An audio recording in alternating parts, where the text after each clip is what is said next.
Masta na ngai moko Jani la métisse noire ya beta beta. Mignon. Tuna ngani ni moto. Yo zwe bate. Basule za oui. Tipo le babo. Veut dire mikolo yo babimisi bor moko moto na nga suka d'internet. Comment non nini panja sango. Comment nango? www.congomillennium.com. Pourquoi le vent en anglais te prend un qui bien t'es? www.congomillennium.com. Ce qu'on a suite en gros, la news paye à Congo Zali. Bazana tout motolangai. Mama tikate kuna tout. Soko lingi musique kakayo. Olingi théâtre kakayo. Ah bon? En plus, tout na famille na Amérique kuna bazoluka basita bien. Côté yaya yebisa yebisa donc ça nonga ka site moko akene musika musika ti. Donc ça nonga ka ke www.congomillennium.com. Ce qu'on a tout dans la suite en théâtre Pézali. Maman est dans son divinité dans mon. En plus de cela, tout n'a pas besoin.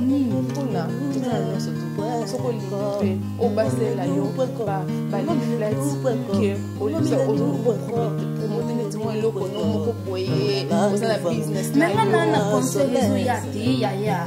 On va solango, on monyango, et on a un caca, Congo donc la benga bango, que nous na kota, tala, ba numéro na bango se trouve kaka lelo naza ko benga lelo kaka. Benga bango ba ko sort you out.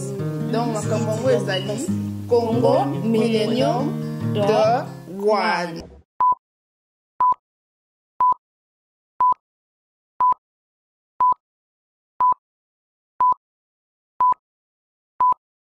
Bonjour, bonsoir, très chers internautes. Vous allez connecter dans 4 coins du monde entier.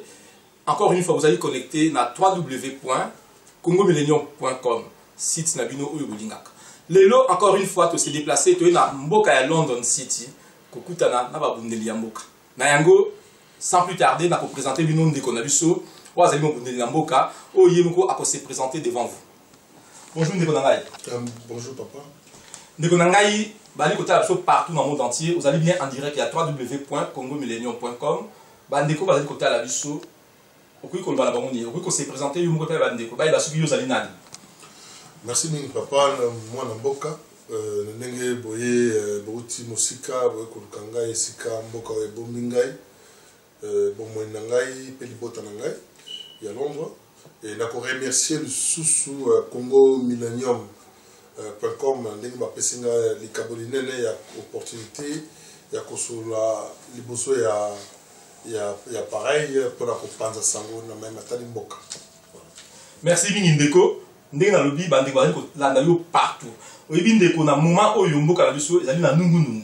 Na mboka na biso ba balai diplomatique ekomi kili bato bakouta partout bazwa na mboka na biso mais bato wana bazali ba paya ba américain bato beko lebele bazwa na mboka na biso. Alors na yebite soki mboka na biso bitumba auto bundelaka depuis toujours soki bitumba ngo komi na suka tote. Merci mingi papa. Bitumba esilaka te. Bitumba evandaka mwa calme soki mokambi ya malonga azali na kati ya mboka. Na kati ya mokili tovandi na libungutu ya planète Terre, bao baganya o bazaka bakolo o ba décideur ezali bato bapesa meko pe babisa ba décision oyo esalaka mboka elongo etambola na ndenge elongo bani bato yango toyebi bango comme américain comme anglais ba grand pays anglais ou ba passe pas bomingai ba biso awa na ba français na ba russe bango bazali ba décideur na biso baye tozali na maturité te ya kokomba na situation lokola politique démocratie lokola bango. Voilà. Merci bingi papa. Mais dans le bimbo Kalabiso, il y a le bik et ce qui m'okambi à Malunga Azali. Mais Mbo Kalabiso, République démocratique du Congo, bah nous sommes dans le monde entier qui élection ça va qui dans mboka en 2011 en 2006 liboso pe en 2011 mais mboka la biso zali na mokambi na yango ndenge lobi ke mokambi azali te mboka la biso zali na pokoso monene toko marcher jamais maloba na biso toko loba na hypocrisie te tango zali na chef moko charismatique mokonzi azali mwana ya mboka ya solo mwana ya mboka oyo azali na souci ya mboka bien sûr que la kati ya mokili nde tozali awa la vertu. Comme en français, la vertu n'existe que sur l'Éternel et son Fils Jésus-Christ. Biso bae o tozali bae nzambe asala biso na mokili tozala toujours na mobungi. Mais na sens wana que o na baki ke mwana ya mboka soko na mboka na biso tozali na président mokambi monene o azali na mwana ya mboka ya makila ya solo o yebi mboka na ye o toyebi origine na ye toyebi pesa uti. Merci mingi na motuna wana. Oui, pas ébélé, bah comme au Kenya qui ça pour nous convaincre, bateau basé au Kamaboka, na biso, na un esprit machiavélique que ça la révision et la constitution. Bien sûr, bateau les alliés, bateau américain, bateau là, bon surtout américain, parce que tout le monde est secrétaire d'État américain, na combo ya John Kerry, à qui ça semble alors. N'est pas que non, voilà. En tout cas, merci mingi na ndenge to tient qui na bokonzi, mais qui bokonzi ngo aussi dans 2 ans, on n'aura jamais na droit à renouveler mandat. Bazo ngaba lukama diplomatie ba changer ba to ko ba mende lokolo azali mo yuda ya mboka na biso akonuka toujours après ça comme explication kilométrique que tous a pays indépendant, notre président respectera la constitution. Non. Mais aussi longtemps qu'il y ait mon président na bango wana Azak Robaté, c'est là qu'il y a un regret parce que il le sait que c'est celui sérieux que en 2016 à cause de la sous na droit à renouveler mandat na été. Ndeko Lyon, na moni makambo peda mikolo échanger parce que bandeko wana oyo tangi ba kombo ba bochab tout, ba ça na ko maté, ba sangani bi ba lobi clairement que ba ko réviser constitution. C'est normal, mutoko la bochab bazali boyuda. Différence à bochab, différence à Lambert Mende. Différence ya ba o monsieur swala mo azaka na poto pona akima poto comme na yo munene wa benga ba papi tamba ba Jean-Marie Kassamba, tous ces gens là on les connaît, ce sont des patriotes, mais des patriotes qui ont vendu notre nation. Yo ko batambo ko la Congo côté qui s'en jusqu'à quand ba to na ba yike ba za ko yiba pe ba sali mabe ceux qui mo konzina bango ba congolais ba lingakate ba na mboka ba lingakate alongwe ba ko za la poursuivi ba villa ba résidence bambongo motoko la Jean-Marie Kassamba to par exemple ko la mbongo ya kusala sur télé 50 ans ya ngwa ça fait combien de millions azo ye Kassamba uta la famille ya famille noble na Congo. C'est un monsieur qui était avec nous aussi à Paris à cause que mosala monene na nino lokolo za mayele na ya ko ba français c'est bien mais exploiter na ninga malamu azo ko sala mosala na télé sudao. Mais tango élection à Moyibi au Bayibaka Jean-Pierre Bemba. Mais Jean-Marie Kassamba Saraka Kosala na Télé Sud. Mais Jean-Marie Kassamba Kena qui ça prend ça la Mokonzi na Bango ya Kabele Bambongo au Bayibi Makila Congo prend ça la Télé 50. Jean-Marie Kassamba a abandonné Moussala na ya qui journaliste ou à ça la na Télé Sud. Juste pour la qui ça pour appeler ça Mbongo à réaliser ma rêve par œuvre na ya pour ça la chaîne na Télé 50. On les connaît. Commandant Lyon. Na maloba oyo ba pa ya ke mboka koloba. Est-ce que yo moni na kati maloba na il y a pas un peu d'hypocrisie na kati? Non, c'est l'hypocrisie. Et parce que au monde mondele hein, azala mabenaye, surtout ba ba démocratie, ba américain, ba anglais, ba français, d'autres pays, au ba yebi démocratie, ba respecta comment en quelque sorte. Parce que démocratie c'est ça qui bango ba ça élu. Donc ba ça madame ba ça mabena bango, ba là bango ça dit que non. Le peuple congolais, biso ba itozali banda, biso ba ta diaspora. Auto telemela batouana. Kona sabango que mboka na biso faut démocratie malonga ekota et puis mo konzi wana tolingi yete pour azali na passer moko obscur. Donc quelque part que vous n'avez pas fouti. Et fouti quoi? Parce que tant tout ça va marche awa. To ko tsaba memo. To ça va photo ya ba ONG. Aux alliés éparpillés dans mboka na biso pour dénoncer ba massacre, ba viol. Tout ça, ma photo, témoignage écrit et zali, auto côté ça, ça l'investigation parce que l'ambassadeur de Mboka, les États-Unis, la France, la Belgique, tout ça, on va se la carte en Mboka, bazar quoi espion il y a pas pays na bango. Donc quelque part aux autres que bande ko na biso bazali ko bunda mikolo ba ça ba marche tout ça ba va dans la bonne qui vient pas croiser les bras pour temboka c'est non tosili papa ndimisanga na kati ma lote tosili sina noté. OK. Jour la biso zali mokolo mwana wana akolonga na mboka na biso. À la tête de nos institutions, à la tête de notre belle nation. Mokolo kolonga wana ndeto vandi to na Congo a continue ko na yomo na Congo ndeko zali wana. Ben voilà bon la situation vous la pèse. Bon si longtemps que azali wana na bao bazo yi ba pembe na ye ba mende bao ba aventurer wana. Hein? Basa ko ba la révision de la constitution parce que ba yebi que ceux qui mo continue bango na longo to poursuivre bango. Mais commandant Lion, na bino bo telemi pona ko bundela mboka na biso. Au moins que 4 na bino pe mikolo unité zalité? Non. Na 4 libota nyonso tout. Ata oboti bana mibale, okomona bana ba toujours na conflit. Mais na moni mikolo beaucoup mi ba parti politique, ba to soki ba groupe nini. Ah ben wana o bazo sala yango biso idée na biso zali focaliser na départ imminent et immédiat. Et immédiat, il y a l'usurpateur du pouvoir. Donc vous restez combattant jusqu'au bout. Tu allez jusqu'au bout. Même quand tu réviser, tu récupérer un bon canabiso, tu as toujours combattant pour veiller sur les étrangers. Bon bah combattant au bas décidé bah ça le parti politique na bango conseil européen ça bon. Bah combattant au bas mais au bout dès notre coup exemple là au boti bana au boti motemate motema ya bato na bato ça pour raisonner ndenge na bango. Mais sont allés bon nombre de combattants hein bah ça dit contre les partis politiques. Netinga soko tuninga personnellement na kobana que je n'a cause jamais membre adhérent il y a parti politique qui moko na cause nga soko tuninga na parti politique té donc pour la dire que départ de ce monsieur là à la tête de notre pays et ses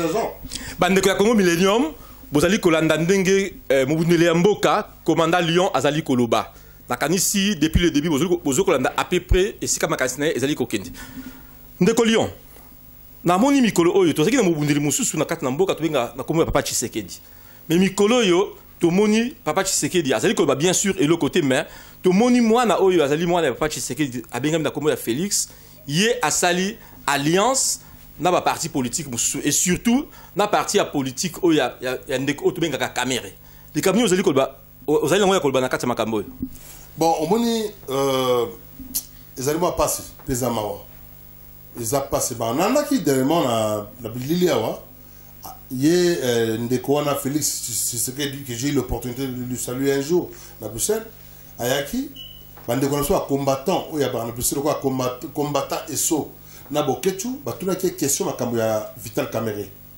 alobaki no azana alliance moko na Vital Kamerhe te azali jamais na engagement moko ya pacte na Vital Kamerhe te wana ndenge Félix ce qui est dans bango je crois il y a un mois passé ou un mois et demi ndenge photo wana bakanga na Vital Kamerhe na mona photo wana au moins la personne de ce monsieur là Vital Kamerhe c'est un monsieur là qui il est très malin très dangereux on va bien un certain félin hasard rusé au moins Vital Kamerhe hasard toujours au bon moment contre détruire Banamboka. Félix Tshisekedi c'est mon frère. Mais Vital Kamerhe, ce n'est pas mon frère. Je le dis. Qu'est-ce que cela veut dire?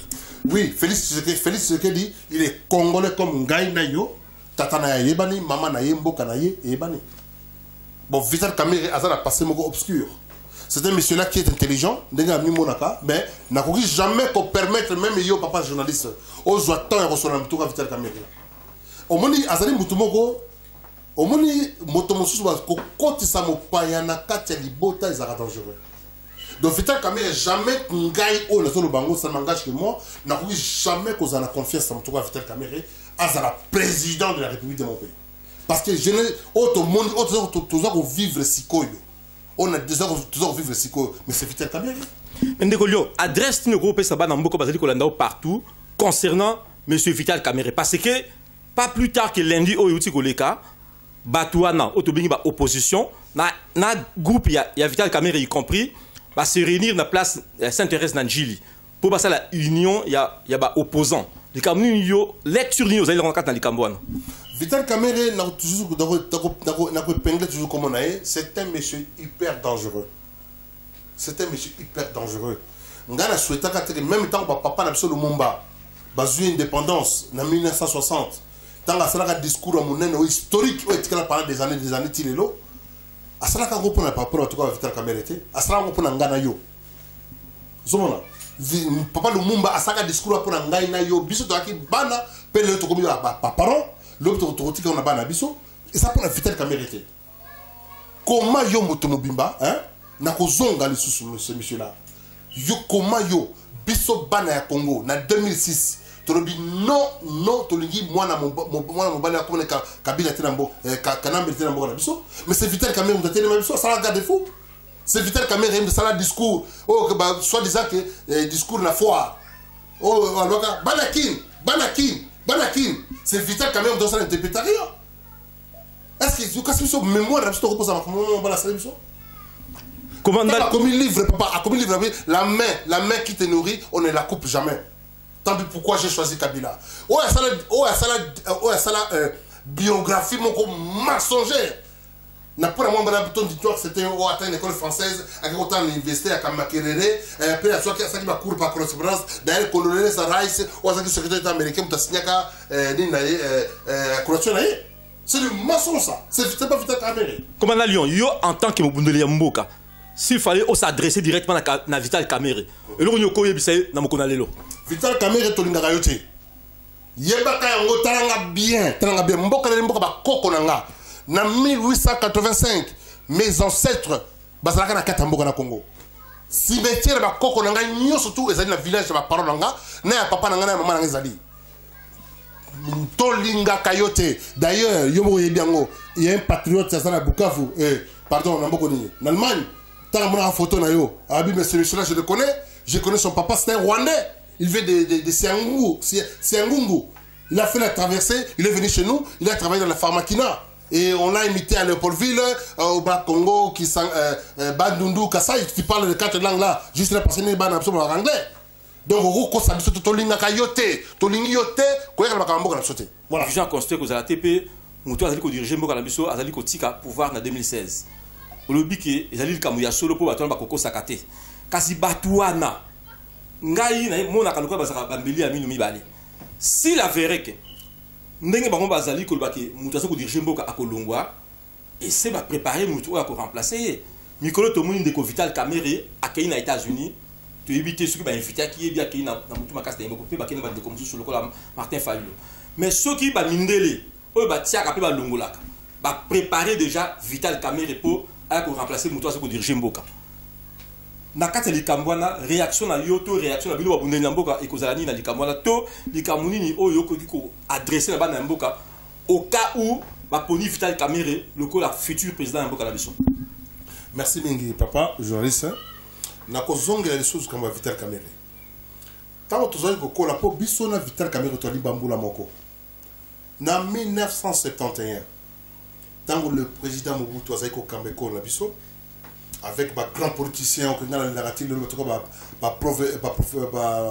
Prosper Matande de Tanzi tant que Kamambo Kanabiso ça dit recours à l'authenticité dans le 27 octobre 1971 nga nazaki na classe école primaire naki na 71 naki na 5e année primaire nazozonga ndako na classe l'après-midi na mona papa la binanga bi à partir de l'oko mona mettre Jean-Marcel Augustin au longo comme mettez parce que mettez le comme koko nanga ngora votre papa ngai abi juste koko nanga mettez le bonza ah ok d'accord pour la noter parce que le président Mobutu ça recours à l'authenticité Mobutu qui était le Joseph Désiré Mobutu a commis Joseph Mobutu c'est koko mbendo azabanga ba grand politicien to yeba ki ba général la minene le ko ba bobozo hein ba général le ko la ba buza ba bumba ba changer ba comme na bango na politicien voilà.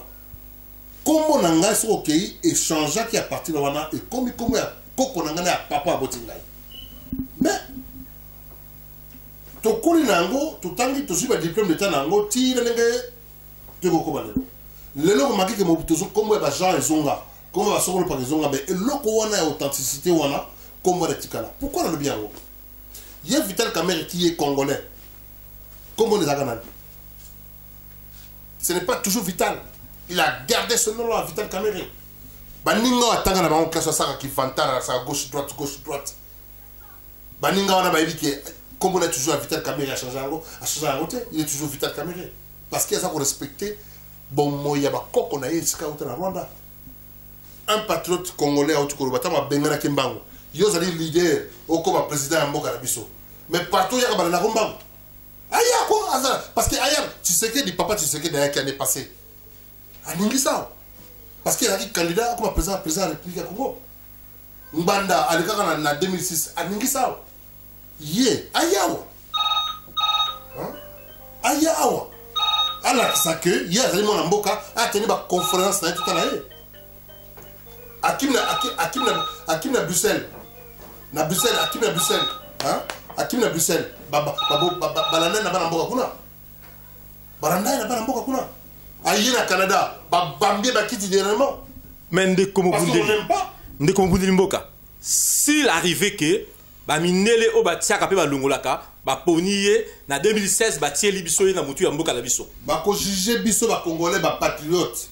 Na comportement na bisotan ba osala eloko makwana parce qu'on ne veut pas de ce monsieur là à la tête de notre pays. Vital Kamerhe osali rwandais au côté suma kona kata mboka na sote yo comme ça Kabila pour par exemple Kanambe parce que comment Kabila quand je parle de Kabila c'est Laurent hein, comme ça Kanambe parce que Ali petit frère nayo ya mboka moko il n'est pas de chez nous.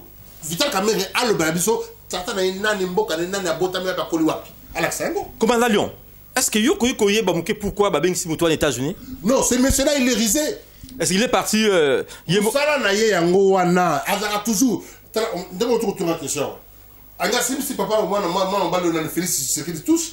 On a une photo. C'est lui qui est toujours dans la position. Quand la photo, protocole, ça va le bousseau. Est-ce que Babeng ici était? Non. Les États-Unis. Non, Vital Kamerhe. Babeng est en position. Il y a un avantage d'Ango. Merci beaucoup.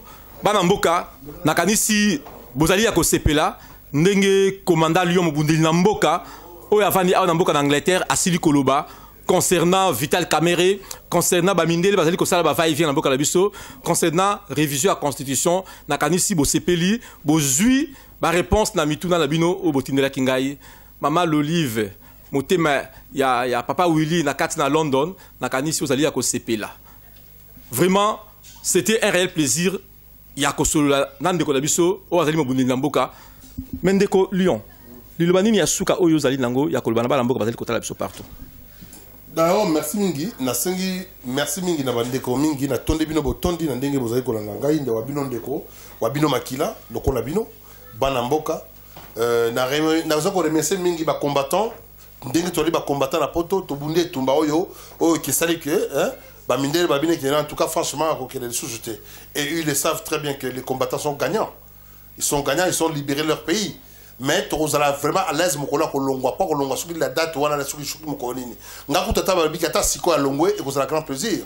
Voilà. Alors un grand merci na bandeko à congolais au bazako bunda, biso à Londres, ba combattant nyo surtout et puis na ndenge na France. Na bosanité de konangai grand mobundi mboka na kombo ya colonel Odombo hein et puis na bosanité maman mobundi maman Kimpa Vita hein Congo na bosanité maman na biso Yumu Tumosi na bandeko banso o babunda na mboka na biso etumba kuna combat na France na san na Belgique na bosanité Bokechwa Yambo na ndeko musu ba commandant eso et na ba so na tani kombote.